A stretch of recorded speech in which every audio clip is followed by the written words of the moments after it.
ठीक है, तो शुरू करते हैं हम लोग। हाँ, तो मैं ये बोल रहा था कि आपको बनाना क्या है, डिजास्टर मैनेजमेंट। एक तो डिजास्टर, ये बड़ा इश्यू, टाइम पे आ जाया करो यार।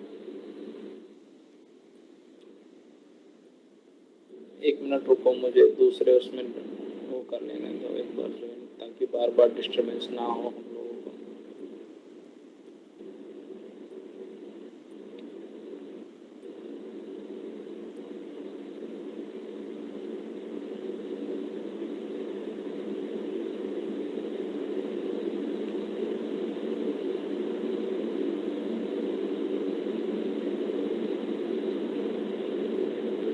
एक मिनट है।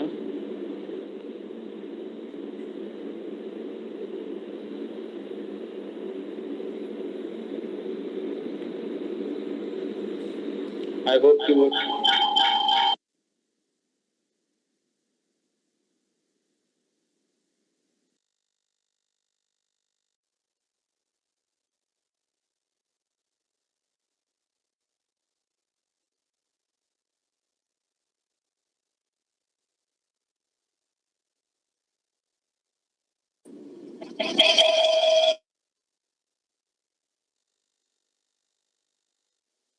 ठीक है। अब जो नहीं आएगा बाद में देखते रहेंगे, जो आएगा तो ठीक है, नहीं आएगा तो टाइम पे आना चाहिए। पहले ऑलरेडी मैं बता चुका हूँ, तो रोज रोज लेट नहीं कर सकते, ठीक है। तो यहाँ से हम लोग बात शुरू कर रहे थे कल वाली चीजें। एक तो कुछ एक जो मैंने फर्स्ट पेज पे बताई थी, जैसे एक पेज तो ये आपका डायरेक्ट हो गया, ठीक है। इसमें कीवर्ड वगैरह सब कुछ है और इसी को अपने को यूज करना है, ठीक है। दिख रही है ना स्क्रीन? एक बार बोलते जाना, क्योंकि मैं आज स्क्रीन नहीं देख रहा हूँ, ठीक है।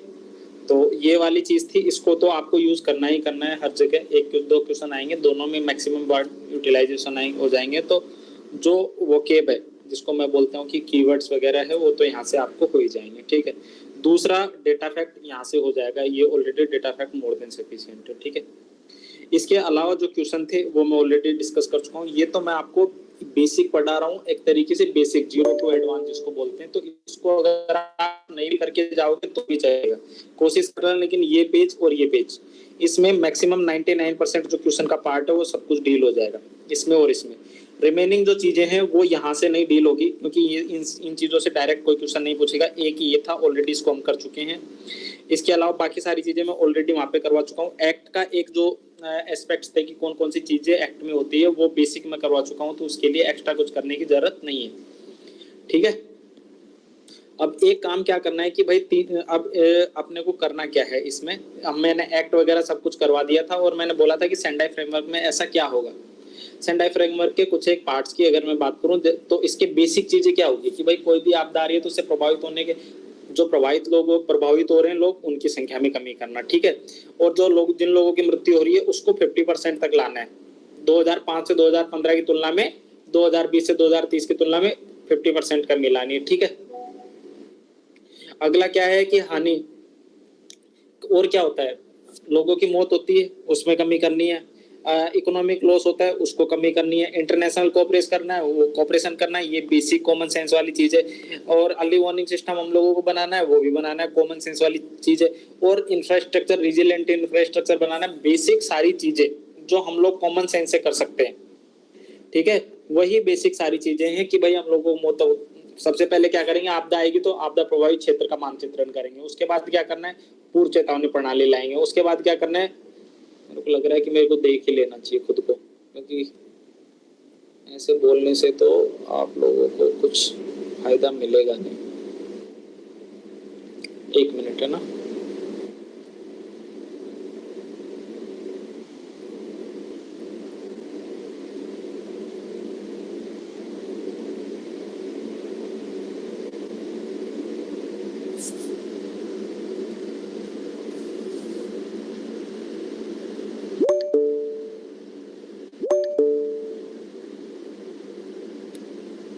अब तो कोई इश्यू नहीं है, अब आ रही है स्क्रीन।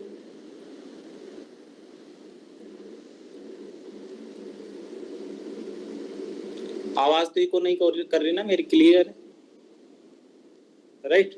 हाँ तो ठीक है। अब मेरे को भी स्क्रीन दिखती रहती है ना, तो मेरे को भी लगता है कि ठीक चल रहा है काम। हाँ, दूसरा हम लोग क्या कर रहे थे, मृत्यु दर में कमी वाली चीज हम लोग देख चुके थे। तो बेसिक जो 5 पॉइंट है, कि भाई प्रभावित लोग उनकी संख्या कम करनी है, डिजिटल इंफ्रास्ट्रक्चर बनाना है, अगला क्या करना है, मृत्यु लोगों की हो रही है उसको कम करना है, उसके बाद क्या है, इंटरनेशनल कोऑपरेशन बढ़ाना है, उसके बाद क्या करना है, जो प्राइमरी भाई सूचना प्रणाली बनाएंगे तो रिजिलेंट इंफ्रास्ट्रक्चर भी बनाएंगे ना, कॉमन सेंस वाला जो साइकिल है, बस वही सारी चीजें हैं और वही 7 पहले हैं जिसका इसका टारगेट है। आई होप की चीजें क्लियर होगी, आपके पास लिखने के लिए मोर देन सफिशिएंट है। कोई ऐसा है जिसको नहीं समझ में आ रहा है अभी तक जो मैं पढ़ा रहा हूँ? डिजास्टर मैनेजमेंट के दोनों क्वेश्चन डील कर लोगे ना भाई इतने से अच्छे से, मतलब मैं मान के चल रहा हूँ कि अगर 10 नंबर 30 नंबर 25 नंबर का अगर डिजास्टर मैनेजमेंट आता है तो आप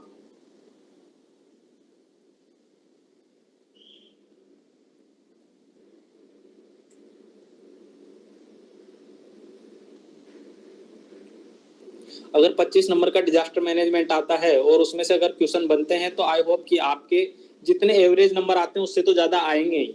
अगर स्पेसिफिक पूरा भी ना पढ़ो ना, ये 3-4 पेज ना पढ़ो तो ये 2 पेज तो स्पेशली पढ़ लेना, 1 पेज पहला और 2 पेज ये। इनमें डेटा फैक्ट है, इसमें क्या रीजन है, रीजन मैं आपको ऑलरेडी एक दिन करवा चुका था कि प्राइमरी मैन मेड और नेचर बेस।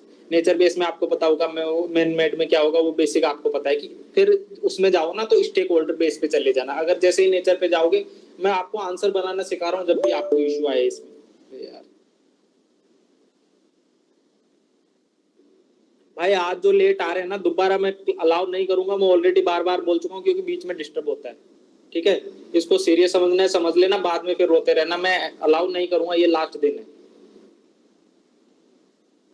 ठीक है, तो ये सारी चीजें वहां पे कवर हो जाएगी। इसके बाद ये सारी चीजें थी, इसको करना ही था आप लोग। अब देखो मैं भूल गया मैं क्या बता रहा था थोड़ी देर पहले। ठीक है, तो ये वाला डेटा फैक्ट आपके लिए मोर देन सफिशिएंट है एग्जाम के पॉइंट ऑफ व्यू से। मैं आपको पॉइंट बनाना सिखा रहा था। तो पॉइंट बनाना कैसे सिखा रहा था कि एक तो किसी भी चीज के कारण और चुनौतियां, ठीक है, एक तो होंगे मानव जनित, एक होंगे प्राकृतिक, ऐसे लिखना है। अब जैसे प्राकृतिक आ जाए या मानव जनित आ जाए ना, तो अब इसके स्टेक होल्डर बेस पे चले जाना। अब जैसे कि मैं बात करूं भूस्खलन की, ठीक है, 2 बार क्वेश्चन आया 2021 में, तो मैं एक का एग्जांपल देके आपको बता रहा हूं, बाकी आप अपने अनुसार इसका फॉर्मेटिंग करने की कोशिश करना। अगर नहीं आया तो मेरे पास आ जाना ऑफलाइन, ठीक है, और फिर भी इश्यू तो ऑनलाइन मेरे को बता देना, नेक्स्ट सेशन ले लेंगे। लेकिन अगर मैं भूस्खलन की बात करूं तो प्राकृतिक स्टेक होल्डर क्या है? चट्टानी संरचना है एक, ठीक है, हिमालय में कौन सी चट्टानी संरचना है, वेस्टर्न घाट में कौन सी चट्टानी संरचना है। दूसरा भूकंप प्रवणता, नेचर बेस है, स्टेक होल्डर है एक तरीके से, जियोलॉजिकल फैक्टर है, दोनों जियोलॉजिकल फैक्टर हो गया। ठीक है, ऐसे जाना जब भी नेचर बेस में जाओ ना तो ऐसे ज्योग्राफी की तरफ जाना। ठीक है, उसमें सोचना क्लाइमेट, जियोमॉर्फोलॉजी, जियोमॉर्फोलॉजी में क्या हो सकता है, भूकंप हो सकता है, दूसरा हो सकता है उसकी चट्टान की संरचना। ठीक, क्लियर। दूसरा जाना क्लाइमेटोलॉजी, वर्षण, वर्षा प्रभावित करेगी।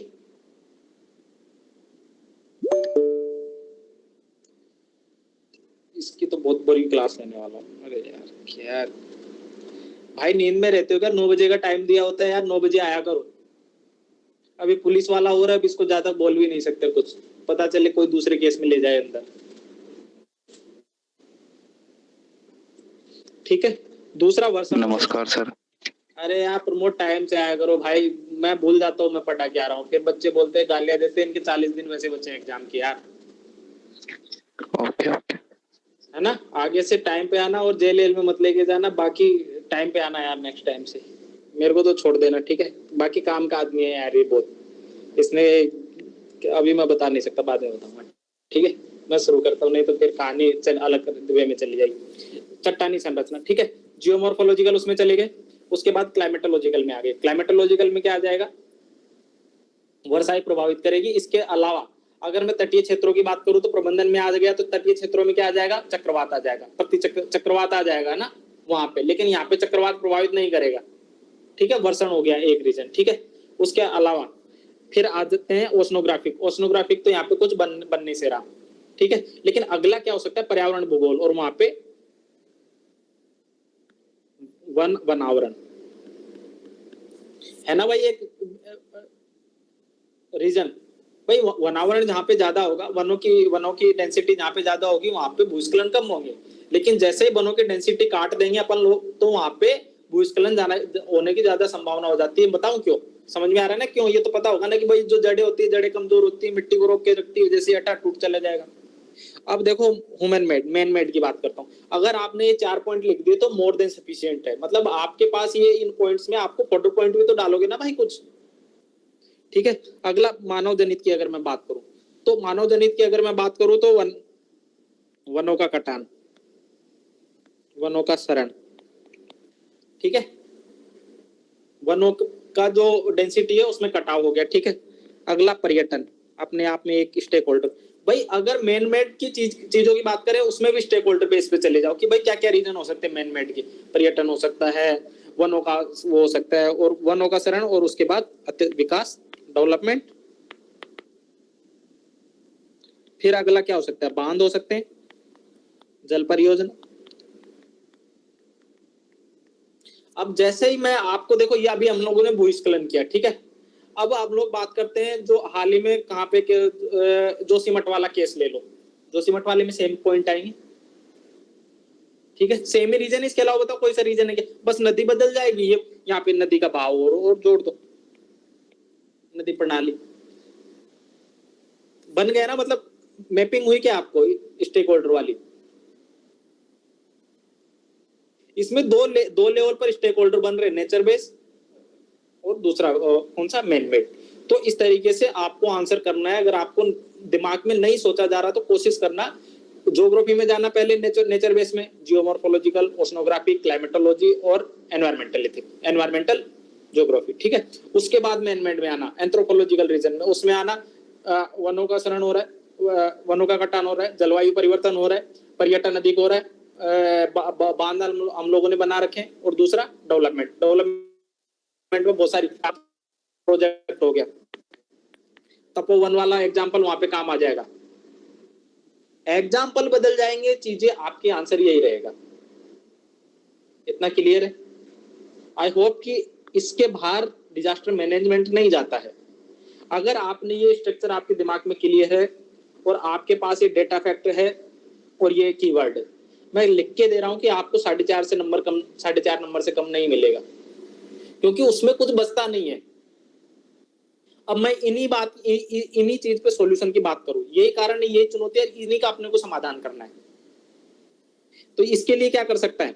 इसके लिए तो कुछ नहीं कर सकते, इसके लिए तो हम लोगों को देखना पड़ेगा कि कौन सा वो है जोन। लेकिन अब देखो इस समस्या का समाधान हम लोग देखेंगे, इस समस्या को समाधान हम कैसे करने वाले। 5 लेवल अपने को पता है, पूर्व चेतावनी, आपदा से पहले, आपदा के बाद। डायग्राम याद है ना ये वाला? मैं पूरा रिवाइज करवा रहा हूँ, बस ये मेरे हिसाब से 2 बार रिवाइज करवा दी, अब तो कुछ भूलने तो नहीं चाहिए। ये वाला, ये आपदा से पहले का है, ऊपर वाला ये आपदा के बाद का है, कैपेसिटी बिल्डिंग। अब तपोवन के वहां पे चले जाओ कि भाई जो लोकल रेजिडेंट्स है उनको बाढ़ के लिए, बाढ़ प्रवण क्षेत्र है, और उनका कैपेसिटी बिल्डिंग करो, जोखिम न्यूनीकरण, जोखिम रिस्क मिटिगेशन करो, उसके लिए जो रिस्क मिनिमम करो। उसके लिए क्या करना पड़ेगा? उसके लिए क्या करना पड़ेगा अपने को कि भाई वहां पे जो प्रोजेक्ट है उनका डेवलपमेंट कम कर सकते हैं, या सस्टेनेबल ऐसे प्रोजेक्ट लगाए जा सकते हैं जिससे डेवलपमेंट वो जो लैंड सब्सटेंस हो रहा है वो ना हो। पर ये 4 धाम प्रोजेक्ट है तो कम से कम मिनिमम जगह ले, ठीक है, पूरे पूरे पहाड़ को ना निपटा दे। उसके बाद एनवायरमेंट इंपैक्ट असेसमेंट को ध्यान रखे, ठीक है। उसके अलावा अनुक्रिया, रेस्पॉन्स में क्या रखो? सोशल इंपैक्ट असेसमेंट रखो। और ये कीवर्ड देखो, अब देखो यहाँ पे कीवर्ड्स को ऐसे यूज रखना है। यार ये कीवर्ड्स कहाँ गए? ठीक है, जोखिम न्यूनीकरण प्रबंधन करो, क्या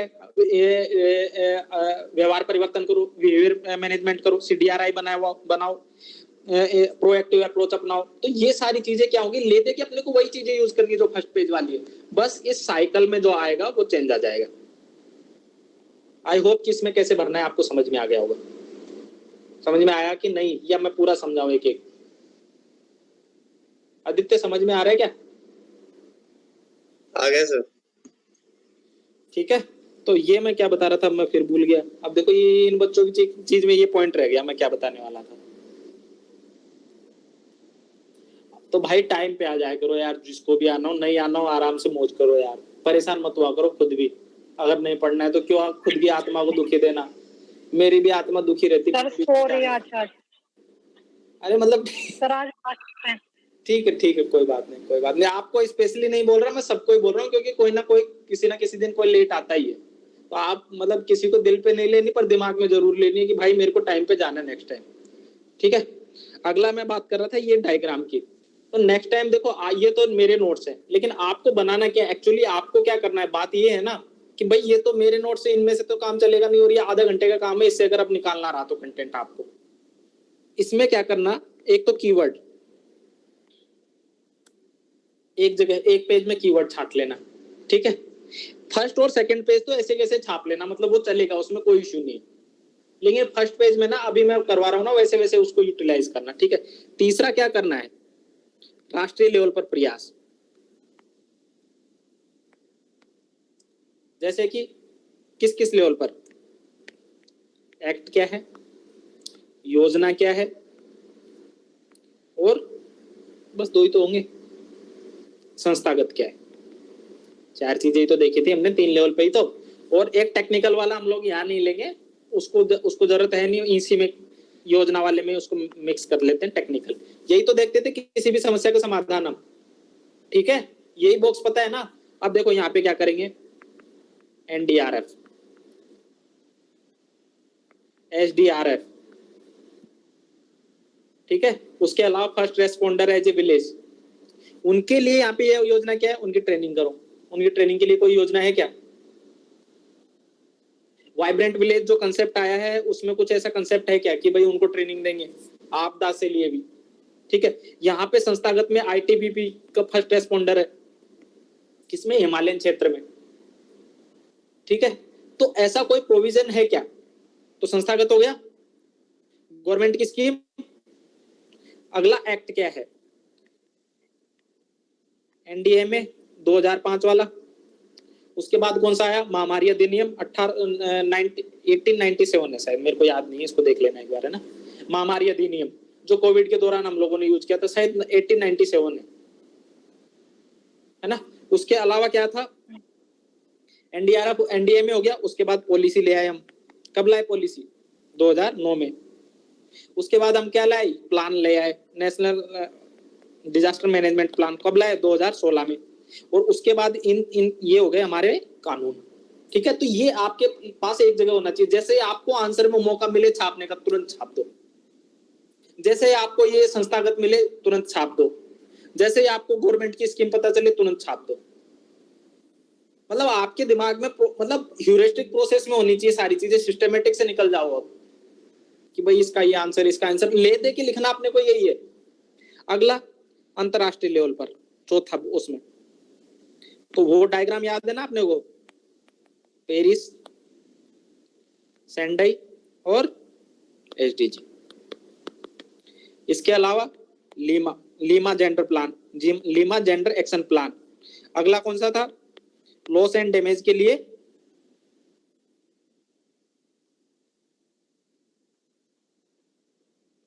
इसका नाम याद नहीं आ रहा यार, क्या था, ये हो गया, युग हो गया, बिल्ड बैक बेटर अप्रोच, ये भी आपको पता होनी चाहिए। ठीक है, ये आपदा हॉटस्पॉट राज्य, मतलब ये उसमें आएंगे, बस यूज करना है अपने को। Santiago network on loss and damage की बात कर रहा था मैं। तो आपको इनको क्या करना है, इस तरीके से इस बॉक्स में बना लेना, एक बॉक्स बनाना, एक पेज। तो आई होप कि कैसे बनाना है आपको समझ में आ गया। तो आपके दो पेज में नोट्स होने चाहिए। एक पेज में तो जो मैंने छाप रखा है पहला पेज, दूसरे पेज में इसको छाप लेना, जो मैंने जितना करवाया उसको एक सिंक्रोनाइज, बस मोर देन सफिशिएंट है। इसके अलावा आपके पेपर में कुछ नहीं आएगा। तो एक पेज दोनों तरफ से, दूसरा पेज दोनों तरफ से। दूसरे पेज में एक तरफ तो ये आ जाएगा, दूसरी तरफ क्या करना है वो मैं अब बता देता हूं। ठीक है, 2 पेज के नोट्स होने चाहिए अब आपके पास। ये एक्चुअली इससे ना यूपीएससी 2 बार क्वेश्चन पूछ चुका, एक तो इससे क्वेश्चन पूछ चुका डायरेक्ट। ठीक है, दूसरा इस चीज से या इस चीज से या इस चीज से क्वेश्चन पूछ चुका।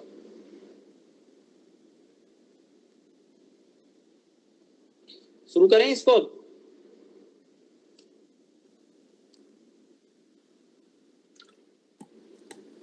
और वैसे भी डिजास्टर मैनेजमेंट का क्वेश्चन आपको मैं ऑलरेडी आउट कर चुका हूं, तो वही क्वेश्चन आएगा, उसके बाहर कुछ आएगा नहीं। ठीक है, उसको तो अच्छे से पढ़ जाना, लेकिन अगर कोई बाउंसर भी आ जाए ना, तो मैं उसके लिए मैं आपको प्रिपेयर करके भेज रहा हूँ कि इससे बाहर कुछ नहीं जाएगा मेरे भाई। और इसकी ना प्रैक्टिस कर लेना, टेस्ट में पता चले वहीं जाके एग्जाम में ये बाउंसर, विकेट, बाउंड्री से बाहर जा रहे हो, नो बॉल करवा रहे हो, पाक बांधा आउट हो रहे हो, एलबीडब्ल्यू जिसको बोलते हैं। ठीक है, तो उसको एक बार देख लेना।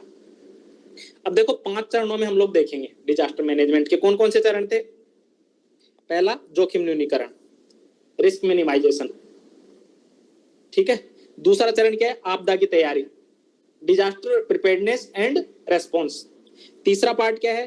Disaster governance, disaster management, disaster governance, disaster risk governance. ठीक है, तीसरा चरण होता है। चौथा चरण क्या है कि भाई पुनर्निर्माण, रीबिल्डिंग, बिल्ड बैक बेटर। और पांचवा क्या है? Capacity building. तो 5 चरणों में इसका क्या करना, सेम ऐसा बना लेना। 5 चरणों में काम करते हैं हम जनरली किसी भी डिजास्टर के लिए। अब यहां से ये 5 चरण है ना, इनमें से किसी पे भी क्वेश्चन आ सकता है अगर उसको मजे लेने रहे तो। लेकिन अपन ने ऑलरेडी खाचा फिक्स कर रखा है, ये खाचा मैं भी फिक्स करवा दूंगा। 2 पेज के नोट्स होने चाहिए बस, मैं सबके।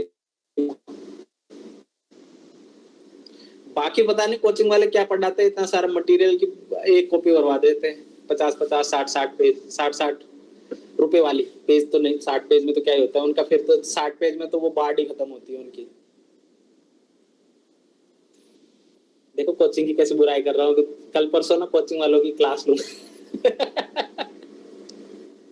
ठीक है भाई, कोई नहीं।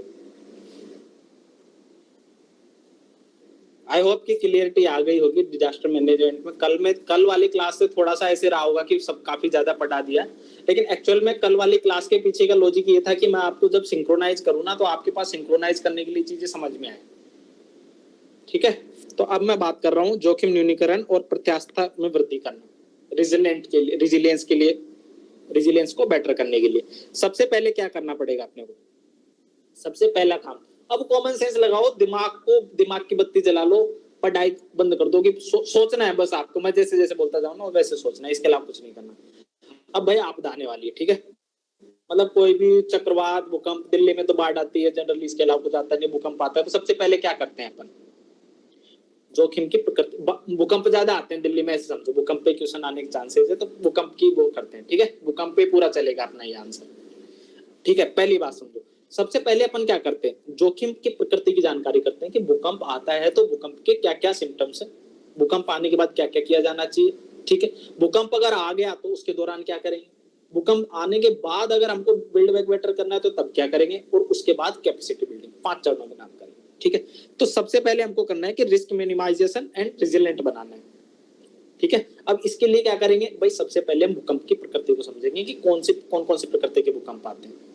ठीक, सबसे पहले। और उसके लिए देखो मोदी जी ने क्या किया कि मिटिगेशन के लिए 10 सूत्रीय एजेंडे का उल्लेख किया है।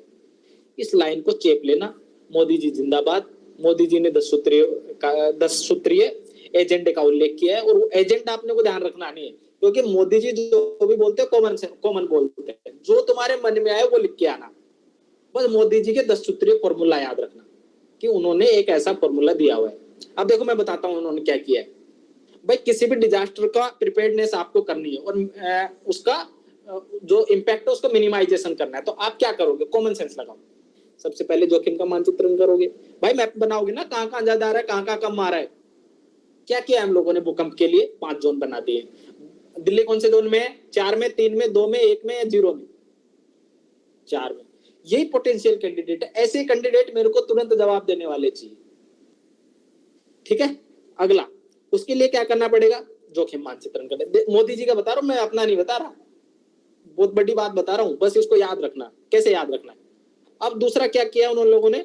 मोदी जी बोलते हैं कि भाई देखो भूकंप तो आ गया, ठीक है, लेकिन सबसे पहले एनडीआरएफ तो आएगा नहीं, एसडीआरएफ तो आएगा नहीं, लोकल एरिया में कुछ ऐसे वॉलंटियर खड़े करें हम लोग जो बचा ले। अब मान लो दिल्ली में भूकंप आ गया, तो ये प्रमोद जी है अभी यहाँ पे, अब प्रमोद जी मेरे को तो बचा ले जाएंगे, क्योंकि मेरे तो अच्छे संबंध है भाई। तो ये फर्स्ट रेस्पॉन्डर हो गए, ठीक है। तो कम्युनिटी बिल्डिंग, कम्युनिटी की कैपेसिटी बिल्डिंग सबसे बड़ी बात है। अब ये तो पुलिस वाले हैं भाई, इनको तो, इनके पास तो कैपेसिटी बिल्डिंग हो रखी है, हमारे पास थोड़ी हो रखी है वो कैपेसिटी बिल्डिंग।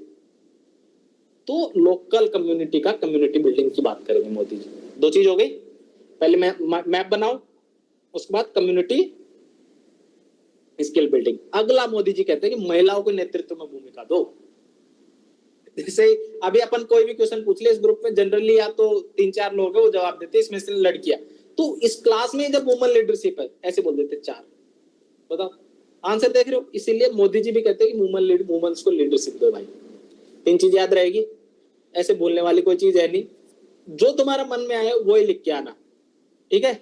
और जिसको ज्यादा दिक्कत हो वो अपनी गर्लफ्रेंड को याद करके देख लेना कि भाई वो फर्स्ट रेस्पॉन्डर होती है, ठीक है। अगला, या जिनकी शादी हो चुकी है वो अपनी बीवी को याद रख लेना कि भाई जो जैसे ही मैंने खाना कुछ बोला बैलन लेके तैयार रहती है, फर्स्ट रेस्पॉन्डर, ठीक है। अगला, टेक्नोलॉजिकल एडवांसमेंट मोदी जी का हर एक चीज में जैसे नक्सलवादी समस्या करेंगे, टेक्नोलॉजी ड्रिवन डैशबोर्ड की बात करेंगे। हर एक चीज में मोदी जी टेक्नोलॉजी की बात करते हैं। जहां पे भी तुमको मोदी जी ने कुछ बोला हो समझ लेना कि टेक्नोलॉजी तो बोला ही बोला, ठीक है। अगला है सोशल मीडिया का उपयोग। अरे यार मोदी जी का तो काउंटर एजेंडा, काउंटर प्रोपेगेंडा हम लोग ऑलरेडी पढ़ गया है, तो यहाँ पे मोदी जी चुके हैं इसका यूज करने से। तो सोशल मीडिया का हमको यूज करना है, ठीक है। अगला, विश्वविद्यालय में नेटवर्क बेस उसकी बात करते हैं कि भाई इस पर रिसर्च एंड डेवलपमेंट हो काफी अच्छे से, ताकि इस समस्या का हम लोग समाधान कर सके। तो कौन कौन से 10 सूत्रीय एजेंडे के बेसिक चीज है? सबसे पहले जोखिम देखो, उसका मानचित्रण करो, ठीक है। मानचित्रण के बाद क्या करो? कम्युनिटी की कैपेसिटी बिल्डिंग करो। उसके बाद क्या करो? कम्युनिटी की कैपेसिटी बिल्डिंग तो करेंगे लेकिन महिलाओं की लीडरशिप में करेंगे भाई, क्योंकि वो कूटने उठाने पटकने में आगे रहती है। ऐसे कोई निजी मत लेना आप लोग जो भी है, मैं आपको याद कराने के लिए ऐसी चीजें बोल देता हूँ, मेरा ऐसा व्यक्तिगत मानना बिल्कुल नहीं है। ये सब काल्पनिक चीजें हैं, घटना चरित्र से कोई संबंध नहीं है। जैसे अगला, टेक्नोलॉजी ड्रिवन, ठीक है। अगर महिला होगी तो टेक्नोलॉजी ड्रिवन ही करेगी। अपने पति को पहले वो बोलेगी व्हाट्सएप पे कहाँ है तू, फोन हैक कर लेगी, किससे बात कर रहा था। तो टेक्नोलॉजी ड्रिवन, ठीक है। अगला, सोशल मीडिया का यूज करेंगे ना भाई, कॉमन सेंस। मोदी जी है तो सोशल मीडिया को उपयोग। अगला, जो भी विश्वविद्यालय का वो है उसको करना है। अगला फिर डाल देना कि भाई फंड को वो करना है, राइज को करना है, जो फर्स्ट रेस्पॉन्डर है उनका वो करना है। 4-5 टॉपिक अपने आप से बना देना। पूरा क्वेश्चन आएगा नहीं, लेकिन अपने को मिटिगेशन के उपाय तो यही करने। याद रहेगा मिटिगेशन पे मोदी जी का 10 सूत्रीय फॉर्मूला एजेंडा यूज करना है अपने को। अगर कुछ भी नहीं आए तो लाइन तो यूज करके आनी है, ठीक है। अगला, सेंडाई फ्रेमवर्क ने अपने को देखो 2 चीज हो गई, जहां पे भी यूज करो ना अपने खुद के मन से मत बोलना। एनडीएमए में लिखा है, पॉलिसी में लिखा है, एक्ट में लिखा है, मोदी जी के 10 सूत्रीय एजेंडे में लिखा है, सेंडाई फ्रेमवर्क में लिखा हुआ है, उसको कोट करके लिखना जो भी लिखो। समझ पा रहे मेरी बात, ठीक है। अब उसमें क्या लिखना कि भाई जोखिम